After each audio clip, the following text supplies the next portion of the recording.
سورۃ النساء کی آیت نمبر 74 ہے اور یہ سورۃ النساء کا 10واں رکوع ہے، 5ویں پارے کا 7واں رکوع۔ اللہ تعالیٰ نے ارشاد فرمایا فَلْيُقَاتِلْ فِي سَبِيلِ اللَّهِ، پس چاہیے کہ اللہ کی راہ میں جہاد کریں الذین یشرون الحیات الدنیا بالآخرہ، وہ لوگ اللہ کی راہ میں جہاد کریں جنہوں نے دنیا کی زندگی کو بیچ کر آخرت کو حاصل کر لیا، جنہوں نے دنیا کو قربان کیا، جو دنیا کو وہ ترجیح نہیں دیتے، آخرت کو ترجیح دیتے ہیں، جو دنیا کی زندگی کے بدلے میں آخرت کی زندگی حاصل کرتے ہیں، حاصل کرنا چاہتے ہیں، انہیں چاہیے کہ وہ اللہ کی راہ میں جہاد کریں۔ جہاد کرنے والا کبھی ناکام نہیں ہوتا، وہ شہید ہو جائے پھر بھی کامیاب ہے، غازی بنے پھر بھی کامیاب ہے۔ وَمَن يُقَاتِلْ فِي سَبِيلِ اللَّهِ، اور جو کوئی اللہ کی راہ میں جہاد کرے فَيُقْتَلْ أَوْ يَغْلِبْ، پھر مارا جائے یعنی شہید ہو جائے، او یغلب یا غالب آئے اور غازی بنے، دونوں صورتوں میں وہ کامیاب ہے۔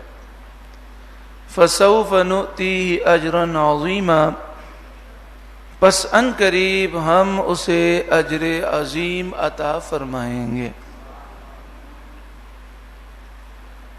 یہ وہ آیت کریمہ ہے کہ جس نے فلسطینی مجاہدین کو یہ ہمت عطا فرمائی کہ انہوں نے اپنے سے سینکڑوں گنا بڑی طاقت پر حملہ کیا، اور صرف یہ حملہ اسرائیل پہ نہیں ہے، اسرائیل تو ایک مہرہ ہے، اس کے پیچھے امریکہ ہے، انگلینڈ ہے، پورا یورپ کھڑا ہے۔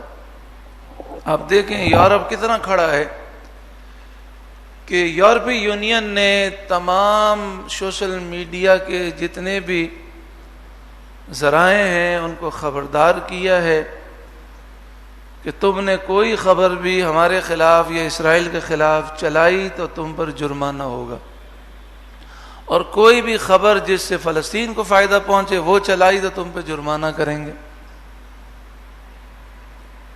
اور انگلینڈ کے اندر جہاں بات کرتے ہیں کہ ہم آزادی ہے، ہر آدمی کو رائے کی آزادی ہے، انگلینڈ میں کل ہی یہ آرڈر جاری ہوا ہے کہ جس نے فلسطینی جھنڈا لہرایا اسے دہشت گرد سمجھ کر دہشت گرد کی سزا دی جائے گی، یعنی فلسطینی جھنڈا لہرانے پر جان جا رہی ہے ان کی۔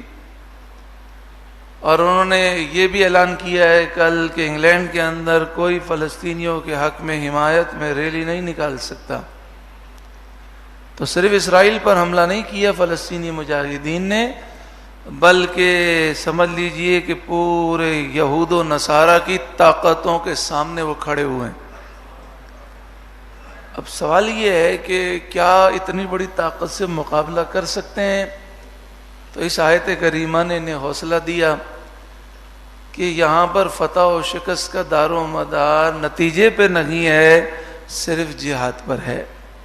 جس نے اللہ کی رضا کے لیے جہاد کیا، اب چاہے وہ شہید ہو جائے چاہے وہ غازی بنے، دونوں صورتوں میں فَسَوْفَ نُؤْتِيهِ أَجْرًا عَظِيمًا، ان قریب ہم اسے اجر عظیم عطا فرمائیں گے۔ فلسطینی مجاہدین کو حوصلہ دیا میدان کربلا والوں نے، امام حسین اور ان کے رفقا نے حوصلہ دیا کہ جہاں پر 72 ہیں دوسری طرف 40,000 کا لشکر ہے، تو امام حسین نے یہ پیغام دیا کہ کبھی بھی تعداد کے سامنے تم پیچھے مت ہٹنا، تمہارا جو حق ہے یعنی جو حق ہے اس پر قائم رہو چاہے جان دینی پڑے۔ اور پھر 1948 سے لے کر اب تک جتنے بھی اسرائیل پر حملے ہوئے 1948 کے اندر مسئلہ یہ تھا کہ عیسائی جو ہیں یہودیوں سے بڑے تنگ تھے. فرانس سے ان یہودیوں کو انہوں نے نکالا، اٹلی سے نکالا، برطانیہ سے نکالا، روس بھی یہ گئے، ان کو وہاں سے نکالا گیا. پوری تاریخ ہے. کیونکہ اللہ تعالیٰ نے قرآن مجید فرقان حمید میں یہ بیان کیا کہ دنیا کی ساری قوموں میں سب سے بزدل قوم یہودی ہے. سب سے زیادہ موت کا خوف یہودیوں کو ہے قرآن کی روشنی میں. سب سے زیادہ جینے کی تمنا جو ہے یہودیوں کو ہے. اور قرآن نے بیان کیا سورہ بقرہ میں کہ ہر یہودی کو مجوسیوں سے زیادہ جینے کی تمنا ہے. مجوسی 1000 سال جینا چاہتے ہیں، یہ اس سے زیادہ جینا چاہتے ہیں. تو دنیا کی سب سے بزدل ترین جو قوم ہے وہ یہودی ہے قرآن کی روشنی میں. اور قرآن پاک کی روشنی میں سب سے لالچی، حریص اور دھوکے باز اور فراڈی قوم وہ یہودی ہے. تو اللہ تعالیٰ نے فرمایا کہ تم نے انبیاء کو شہید کیا. کئی انبیاء کو انہوں نے شہید کیا. حضرت زکریا علیہ السلام کو شہید کیا یہودیوں نے، حضرت یحییٰ علیہ السلام کو ذبح کیا، شہید کیا، کئی انبیاء کو شہید کیا. تو اللہ تعالیٰ نے فرمایا کہ تم پر قیامت تک کے لیے ذلت کو مسلط کر دیا گیا. محلے کا بدماش ہوتا ہے، اس کے پاس دولت بھی ہوتی ہے لیکن عزت نہیں ہوتی. تو آج پوری دنیا میں یہودیوں کی کوئی عزت نہیں. عیسائی حکومتیں اگر یہودیوں کے ساتھ ہیں تو اپنے مفاد میں، ان سے مال بٹورنے کے لیے. کیونکہ امریکہ میں الیکشن ہوتے ہیں تو یہودی اپنا مال اسے دیتے ہیں، اس پارٹی پر خرچ کرتے ہیں جو ان کے مفادات کے لیے کام کرے. تو صرف ان کے اتحاد جو ہیں وہ اپنے مقاصد کے لیے ہیں. لیکن یہ اتنی ذلیل قوم ہے کہ جس جگہ پر گئی، کیونکہ اللہ نے فرمایا کہ ان پر بغضب من اللہ، ان پر اللہ کا غضب ہے. فباؤوا بغضب من اللہ، تو اللہ کا غضب ہے ان پر. تو یہ جہاں گئے انہوں نے لوگوں کو تنگ کیا. تو آپ اس کی تاریخ پڑھیں کہ انہیں اٹلی سے نکالا گیا، فرانس سے ذلیل ہو کر نکلے، یہاں تک کہ ایک موقع پر برطانیہ نے ان کو نکالا، روس نے نکالا، پھر یہ جرمنی نے ان کو پناہ دی. پھر وہاں انہوں نے ایسی حرکتیں کی کہ جرمنی نے خود ان پر قاتلانہ حملے کیے. لیکن مسلمان جو ہیں وہ نرم دل ہے، تو مسلمانوں نے انہیں فلسطین میں پناہ دی.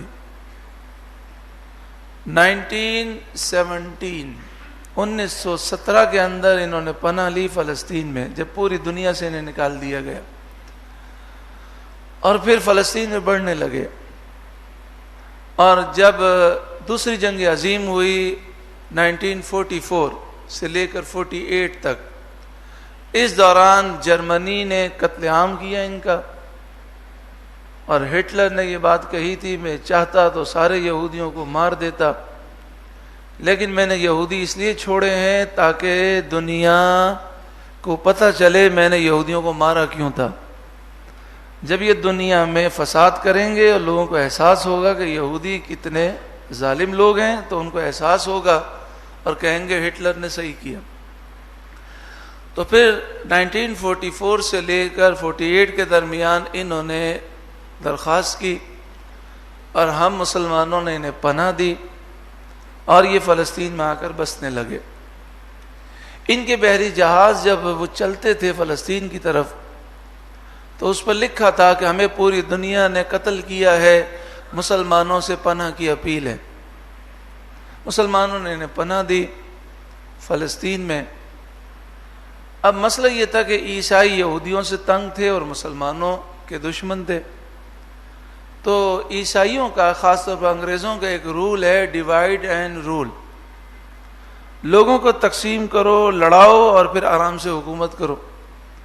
تو انہوں نے سوچا کہ مسلمانوں کو اس مسئلے میں الجھا دیا جائے، اور جب تک یہودی مسلمانوں سے الجھے رہیں گے انہیں ہماری امداد کی ضرورت ہوگی تو یہ پھر ہماری بات بھی مانیں گے.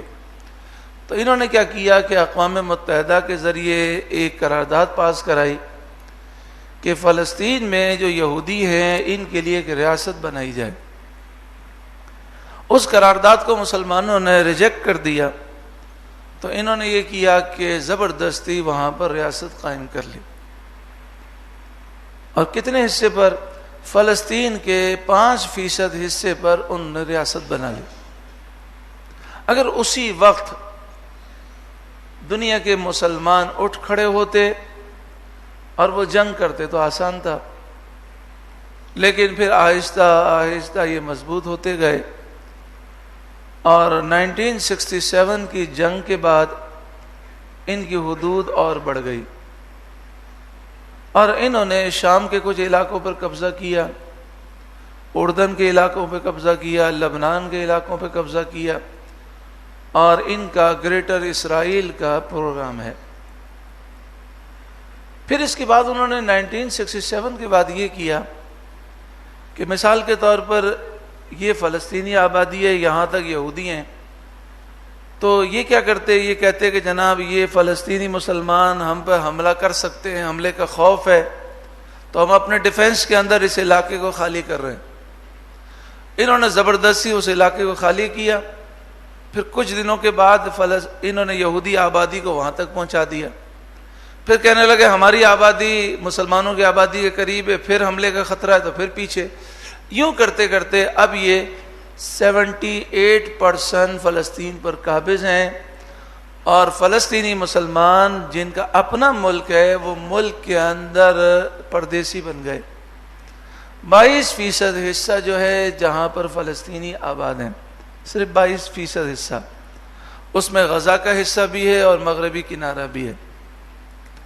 اب 22% حصے پر فلسطینی ہے، لیکن جس طرح آپ بیٹھے ہیں مسجد کے اندر تو آپ دیکھیں کہ اتنی سی ماشاءاللہ جگہ کے اندر 500 آدمی آ جاتے ہیں، لیکن اگر رہنے کے لیے اگر 500 مکانات ہوں تو آپ جانتے ہیں کتنی جگہ چاہیے. تو 22% حصے میں فلسطینی اتنے ہیں جتنے 100% فلسطین میں تھے، یعنی جگہ انہوں نے قبضہ کر لی اور فلسطینی سکر گئے. اب اتنا سا ایریا ہے، یعنی یوں سمجھ لیجئے کہ ایک چھوٹا سا شہر آپ سمجھ لیں کہ جس کے اندر بمشکل 2 لاکھ افراد آ سکتے ہوں، اس ایریا کے اندر 22 لاکھ فلسطینی رہتے ہیں. اتنی گنجان آبادی ہے جسے غزہ کہتے ہیں. اس گنجان آبادی میں پبلک پلیس پر حملے کیے جا رہے ہیں، بچے شہید ہو رہے ہیں، عورتیں شہید ہو رہی ہیں. یہاں تک کہ کل انہوں نے ہلال احمر کی گاڑیوں کو، ایمبولینس کو کہا کہ جائیے آپ علاقے میں جائیں اور زخمی اٹھا لیں. جب ساری گاڑیاں پہنچ گئی تو انہوں نے میزائل سے حملہ کیا، اور جو میڈیکل عملہ تھا اس میں سے کتنے مارے گئے. لیکن انٹرنیشنل میڈیا پر یہ تصویریں نہیں دکھائی جاتی. اور جو فلسطینی بچے ہیں ان کی تصویریں دکھائی جا رہی ہیں. کس عنوان سے؟ کہ دیکھیں اسرائیل کے اندر فلسطینی مجاہدین نے ان بچوں کو ذبح کر دی. حالانکہ ان بچوں کو کہاں پر شہید کیا گیا؟ غزہ کے اندر. پوری دنیا خاموش ہے اور سب نے جہاد کو چھوڑا ہوا ہے. انڈیا کا میڈیا بڑا پریشان ہے. انڈیا کا میڈیا کہتا ہے کہ افغانستان کے مجاہدین نے بغیر کسی حکومت کی مدد کے انہوں نے 20 سال روس سے جنگ کی اور روس کو شکست دی. پھر افغانی مجاہدین نے 20 سال امریکہ سے جنگ کی، اسے شکست دی. تو اس کی وجہ سے جو فلسطینی مجاہدین ہیں ان میں حوصلہ پیدا ہو گیا، اور انہوں نے اپنے سے سینکڑوں گنا زیادہ طاقتور ملک پر حملہ کیا، اس کے ہوش اڑا دیے.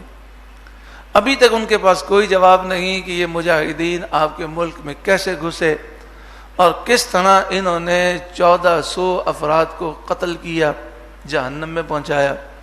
ان کے پاس کوئی جواب نہیں ہے. ان کی ساری ٹیکنالوجی، ان کی جدید فوج، جدید اسلحہ سب بیکار ہو گیا، کیونکہ جب غیبی مدد آتی ہے تو یہ اسلحے کام نہیں آتے. ارشاد فرمایا وَمَا لَكُمْ لَا تُقَاتِلُونَ فِي سَبِيلِ اللَّهِ، تم اللہ کی راہ میں جہاد کیوں نہیں کرتے؟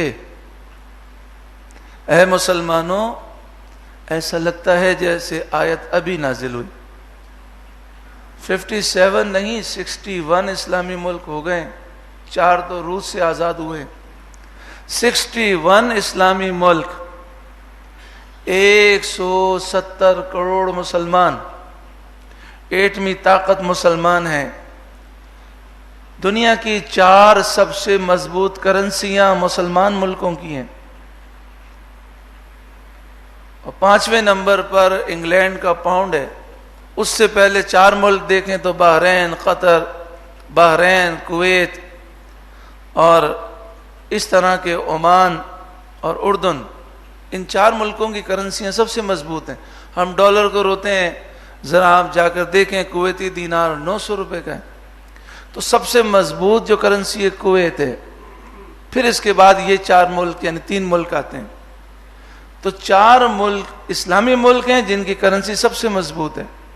سونے، چاندی، ہیرے جواہرات کی کانیں، پیٹرول کی کانیں ہمارے پاس ہیں. اتنا بڑا رقبہ ہے، اتنی بڑی فوج ہے.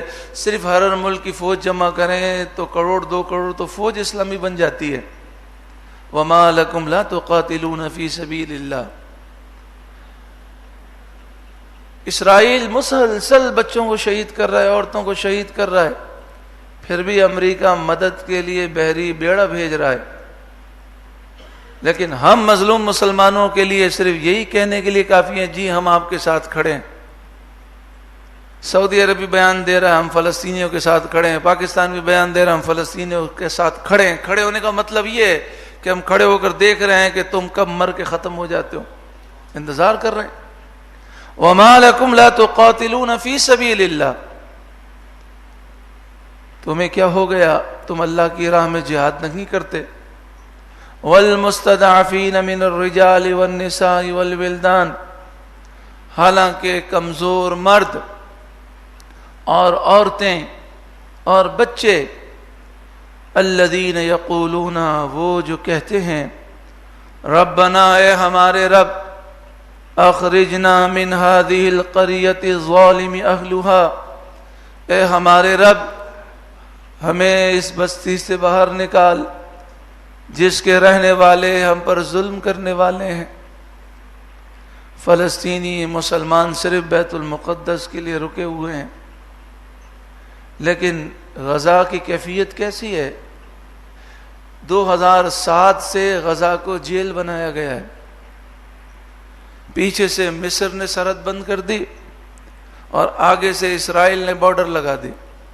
اب غزہ کے 22 لاکھ افراد جس میں سے 11 لاکھ بچے ہیں وہ اس چھوٹے سے ایریا میں قید ہیں، اور جیل کے اندر بھی پانی دیا جاتا ہے. کتنے دن ہو گئے انہوں نے اعلان کیا ہے کہ ہم نے غزہ کا پانی بند کیا ہے، اور میڈیا پر کہا ہے انہوں نے پانی بند کیا ہے، بجلی کاٹ دی ہے، خوراک بند کر دی ہے، کوئی ایک ڈبہ روٹی بھی اندر داخل نہیں ہو سکتی. اور جتنے ہاسپٹل ہیں انہیں بموں سے اڑایا جا رہا ہے. جتنے غذا بنانے والی فیکٹریاں ہیں یا ڈبہ روٹی بنانے والی بیکریاں ہیں انہیں بم سے اڑایا جا رہا ہے، میڈیا پہ دکھایا بھی جا رہا ہے. لیکن مسلمان کیا کہہ رہے ہیں؟ آپ ایسا نہ کریں. دیکھیں ظلم بڑی بری چیز ہے. ہم فلسطینیوں کے ساتھ کھڑے ہیں. ہماری امریکہ سے گزارش ہے، اسرائیل سے گزارش ہے کہ ظلم بند کرے. یہ گزارش امریکہ نے نہیں کی. امریکہ تو خود ظالم ہے، اس نے بحری بیڑا بھی بھیج دیا ہے اور طیارے بھی بھیج دیے. اور اس وقت اسرائیل کے پاس جتنا اسلحہ ہے وہ سارا کا سارا اسلحہ امریکہ کا دیا ہوا ہے اور برطانیہ کا دیا ہوا ہے. اور اب امریکہ نے اعلان کیا ہے کہ جب مجاہدین نے کہا کہ تم ہماری آبادیوں کو نقصان پہنچا رہے ہو، ہمارا ایک بھی اڈا بم کا شکار نہیں ہوا، ہمارا ایک بھی میزائل خراب نہیں ہوا، تو امریکہ نے اعلان کیا کہ میں اسرائیل کو ایسے بم دوں گا کہ وہ زیر زمین جتنی سرنگیں ہیں اتنا بم طاقتور ہوگا کہ جب بم گرے گا تو زمین سے پانی نکل آئے گا، یعنی کچھ بچے گا ہی نہیں. پھر بھی دنیا خاموش ہے. تو فرمایا وہ مظلوم مسلمان فریاد کرتے ہیں وَاجْعَلْ لَنَا مِن لَّدُنْكَ وَلِيًّا، اے اللہ ہمارے لیے اپنی طرف سے کوئی دوست بنا دے، کوئی ہمارا مونس غمخوار ہو جو ہمیں اس غم سے نجات دے۔ وَاجْعَلْ لَنَا مِن لَّدُنْكَ نَصِيرًا، اے اللہ تو اپنے پاس سے ہمیں مددگار عطا فرما۔ لبیک لبیک لبیک لبیک۔ اب آپ سوچیں 1400 سال پہلے قرآن نازل ہوا، یہ آیت ایسا محسوس ہوتی ہے جیسے ابھی نازل ہوئی ہے۔ کشمیری مسلمان بھی یہ دعا کرتے ہوں گے، فلسطینی مسلمان بھی یہ دعا کرتے ہوں گے کہ یا اللہ تو ہمیں اپنی پاس سے کوئی دوست دے۔ دوست وہ ہوتا ہے جو صرف اپنے ملک میں بیٹھ کر یہ نہیں کہتا ہم آپ کے ساتھ کھڑے ہیں، وہ مشکل میں ساتھ دیتا ہے۔ یا اللہ تو اپنے پاس سے ہمیں مددگار بھیج۔ یہ تو 61 ممالک کے سربراہ اور ان کی فوجیں بیکار بیٹھی ہیں۔ الذین آمنوا یقاتلون فی سبیل اللہ، وہ لوگ جو ایمان لائے وہ کبھی جہاد سے بھاگتے نہیں، وہ اللہ کی راہ میں جہاد کرتے ہیں۔ والذین کفروا، اور جو کافر ہیں، یقاتلون فی سبیل الطاغوت، وہ شیطان کی راہ میں لڑتے ہیں۔ یہ امریکہ، یہ برطانیہ، یہ اسرائیل کس کے لیے لڑ رہے ہیں؟ شیطان کے لیے۔ تو اے مسلمانوں تم اللہ کی راہ میں جہاد کرو۔ فقاتلوا اولیاء الشیطان، تو اے مسلمانوں تم شیطان کے دوستوں سے جنگ کرو، جہاد کرو۔ تمہیں یہ لگتا ہے بڑی طاقت ہے، فلسطینی مسلمانوں نے تم پر ظاہر کر دیا کہ یہ کھوکھلے ہیں، ان کے پاس بڑی بڑی بندوقیں ہیں، بڑے بڑے طیارے ہیں، لیکن لڑنے کے لیے دل نہیں ہے، یہ بزدل قوم ہے۔ ان کید الشیطان کان ضعیفا، بے شک شیطان کا مکر و فریب کمزور ہے۔ یہ سارے بھی جمع ہو جائیں پھر بھی مسلمانوں کا مقابلہ نہیں کر سکتے اگر مسلمان بیدار ہو جائیں۔ اللہ تبارک و تعالی کی بارگاہ میں دعا ہے، اللہ تبارک و تعالی ہم مسلمانوں میں جہاد کی حرکت پیدا فرما۔ یا اللہ فلسطینی مسلمانوں کی مدد فرما، یا اللہ مجاہدین کی مدد فرما، یا اللہ ہم مسلمانوں کی غفلتیں دور فرما، مسلمانوں میں جذبہ جہاد و شوق شہادت نصیب فرما۔ یا اللہ ان فلسطینی مسلمان بچوں کا صدقہ کہ جو اسرائیلی بمباری کے باوجود بھی جذبے سے اللہ اکبر کا نعرہ لگاتے ہیں، ان کے پاؤں سے لگنے والی مٹی کے صدقے میں یا اللہ ہمیں جذبہ جہاد نصیب فرما، ہماری غفلتوں کو دور فرما، یا اللہ غیب سے مدد فرما۔ آمین ثم آمین بجاہ سید المرسلین۔